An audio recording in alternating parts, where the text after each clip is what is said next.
आपकी entry industry में कैसे हुई? सर मेरी टेलीफिल्म आई थी आतिश इश्क। उस टेलीफिल्म को LTN चैनल ने प्रोड्यूस किया था, जिसमें मेरी वालदा ने इन्वेस्ट किया था एज ए प्रोड्यूसर। ठीक है। और इस पे नाजिश जो है वो मेरी को एक्टर थी और मैं इसमें हीरो था। इसमें राहत फ़तेह अली साहब का गाना था, खान साहब का। महमूद असलम और सबा फैसल आपा इसके अंदर सीनियर वो थे, एक्टर्स थे जो एज माय पेरेंट्स प्ले कर रहे थे। और बहुत ही फुल ऑफ केमिस्ट्री और full of pain love story थी और बहुत हिट भी हुई थी। वहीं से मेरी एंट्री हुई थी। और उसके बाद मैंने कुछ मॉडलिंग के प्रोजेक्ट्स किए और इससे पहले मेरा दूसरा प्रोजेक्ट स्टार्ट होता और उस पर वर्किंग भी चल रही थी with a very big channel. ठीक है। वो फिर केस के मामला स्टार्ट हो गए और फिर जो है वो चीजें अरुण साहब, आपको लगता है कि आपने तो अभी शोहरत की बुलंदियों पे और बड़ा पहुंचना था, लेकिन आपने पहले ही अपनी फिल्म के अंदर जो है इतनी रुआबत कायम कर ली, इतनी कुर्बत आपने कर ली कि वही आपको लेके बैठ गए? ये सच है। ये गलती है आपकी? मेरी गलती भी है और आई थिंक कि कभी भी पर्सनल प्रोफेशनल मिक्स भी नहीं करना चाहिए। और आई थिंक कि अगर मैं इस मैटर में ना पड़ता या ये मुझे यहाँ ना ड्रैग करती ना, तो शायद मेरे आतिश इश्क टेलीफिल्म के बाद ना मेरे अभी तक कोई 5 से 7 मेजर प्रोजेक्ट्स सिनेमा लेवल पे या टीवी लेवल पे आ रहे होते। अब क्या वजह क्या? पैसा भी है आपके पास टाइम भी है, हर तरह से आप जो हैं वो स्ट्रॉन्ग है, लेकिन अब आप क्यों नहीं इंडस्ट्री में आ पा रहे? सर इंडस्ट्री में ऑफर्स तो हो रही हैं। अब अच्छा। 2 रीजंस हैं चीज़ों को होल्ड पे रखने की। नंबर 1, हमारी टीवी इंडस्ट्री कहती है कि अदालती निज़ाम वाइंड अप कर लें। अच्छा, ठीक है। अपने काम शाम को कंटिन्यू करने के लिए। दूसरा, मेरे कुछ आजकल कारोबारी मसरूफियत इतनी ज़्यादा है क्योंकि शोबिस का काम है सीजनल। मेरा मेन काम वो है। बिल्कुल। तो मैं कुछ उन मसरूफियत की वजह से भी टाइम नहीं दे पा रहा। कुछ केस का स्ट्रेस इतना ज़्यादा हो जाता है कुछ हेयरिंग्स पे, तो इसी वजह जिस दिन लड़ाइयाँ हो रही हैं तो उस दिन बंदा क्या काम करे, क्या शूट पे जाए। बिल्कुल ठीक है ना। ये सर लेकिन एक टाइम आएगा कि असवद हारून जो है इसी नाज़िर जहांगीर को एक बहुत बड़ा एक्टर बन के दिखाएगा इंशाल्लाह। ये एक सुपरस्टार। क्योंकि जब आपके सामने कोई हो टक्कर का बंदा हो ना, उसको टक्कर देनी हो तो बंदा एक दिन ऐसा है कि सोफे पे बैठ के देख रही होगी।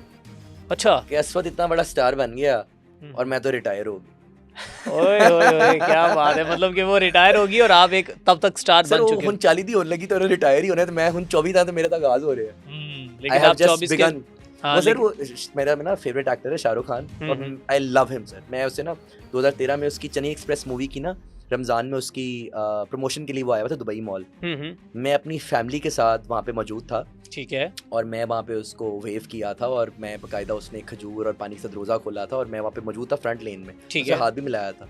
शाहरुख खान ने अपने आपसे हाथ मिलाया हुआ है सर?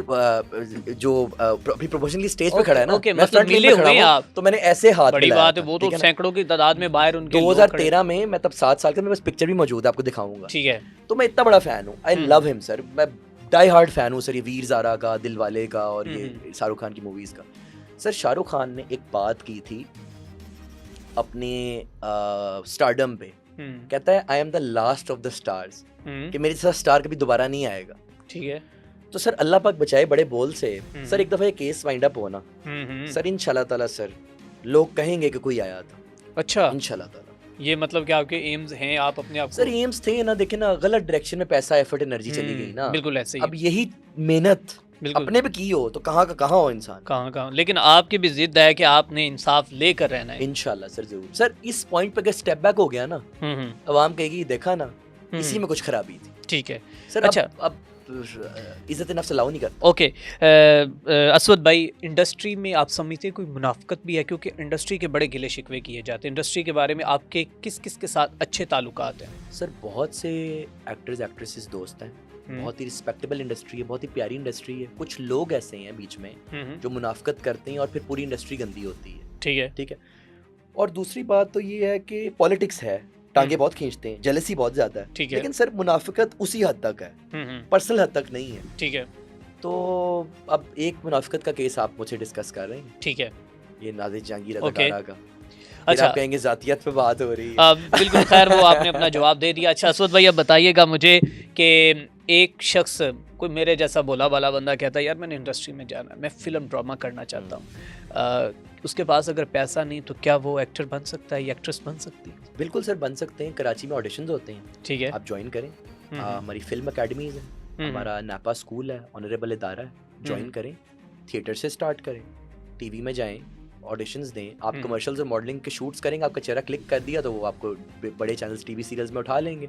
लेकिन अनफॉर्चुनेटली पाकिस्तान में अनफॉर्चुनेटली एक ऐसा हर फील्ड में कानून बन गया है कि सिफारिश, पैसा, पावर बहुत ज़रूरी चीज़ें आगे आने के लिए। लेकिन मैं समझता हूँ अगर आप में टैलेंट और मेरिट है ना, फिर आपको इन्वेस्टमेंट की जरूरत नहीं, फिर आप अपने टैलेंट के बलबूते पे भी आगे आ सकते हैं।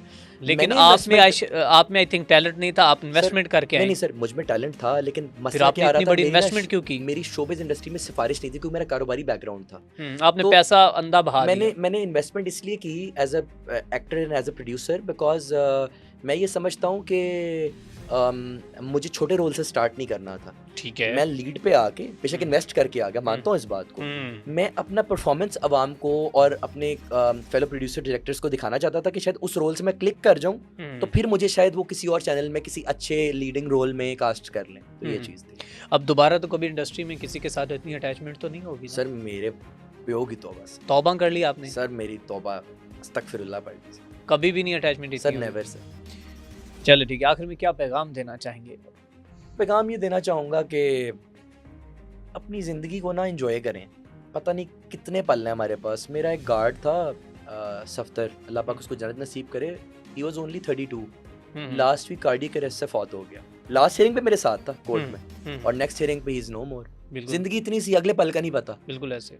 तो बात ये है कि अपनी ज़िंदगी में अपने रिश्तों पे फोकस करें, अपनी फैमिली पे फोकस करें, गलत लोगों से बचें, गलत सोबत से बचें। बड़े ठीक समझाते हैं। ज़िंदगी में आगे बढ़ें, खुश रहें, खुशियाँ बांटें। टांगे खींच के, मुनाफिकत करके, झूठ बोल के, करप्शन करके ज़िंदगी ना बसर करें। ज़िंदगी बहुत लंबी है, आपको कहीं ना कहीं उसका मकाफाती अमल टकर जाएगा। अपनी मेंटल हेल्थ का ख्याल रखें। और यहाँ पे थोड़ा सा ये भी पैगाम दें कि कुछ इंसान की अपनी गलतियां भी उससे लेकर डूबती है। ये थोड़ा सा मेरे ख्याल में कुछ आपकी गलतियां थी जो मेरी गलतियां थी, मैंने इन्वेस्ट किया, मेरी गलतियां थी, मैंने एतबार किया। इस तरह की गलतियों से बचें। कभी भी किसी इंसान पे इतना एतबार ना करें, कोई आपका सगा नहीं है। हर बंदा अपने मफाद और मतलब को बैठा है। तो बस खुश रहें, खुशियाँ बांटें। हमारे लोगों के लिए बहुत मुश्किल है करना, लेकिन ट्राई करके देखें। इसमें बड़ा इनर पीस मिलता है, सुकून मिलता है।